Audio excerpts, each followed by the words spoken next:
మహారాష్ట్రతో మాట్లాడి తుమ్మిడియేటి దగ్గర గోదావరి జలాలను శ్రీపాద ఎల్లంపల్లికి తీసుకొస్తామంటే అది కూడా నిర్మించడానికి వీల్లేదంటారు. ఇవాళ నేను అడుగుతున్న మిత్రులారా, ఆ 10 ఏళ్ళు మనం కొట్లానం ఫ్రూట్ మార్కెట్ కట్టమని, పరిశ్రమలో కాలుష్యాన్ని వెదజల్లే వాటిని తరలించమని, రీజనల్ రింగ్ రోడ్ కావాలని, వరంగల్ ఎయిర్పోర్ట్ కావాలని, ఆదిలాబాద్ ఎయిర్పోర్ట్ కావాలని, అభివృద్ధి చేయమని ఆనాడు మనం రోడ్డు ఎక్కితే, ఈనాడు ఈ అష్ట దరిద్రులు మనం ఏ అభివృద్ధి చేస్తామన్నా అడ్డుకుంటామని రోడ్ల మీదకి వచ్చి ధర్నాలు రాస్తా రోకోలు చేస్తున్నారు. మీరు ఆలోచన చేయండి.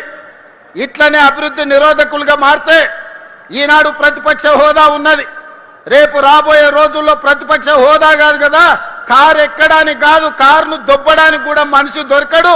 అనుం జడి మీరు అక్కడెక్కడనో కార్ఖానాలో పోయి కారును టైర్లు లేని కార్లు మనం చూస్తాం.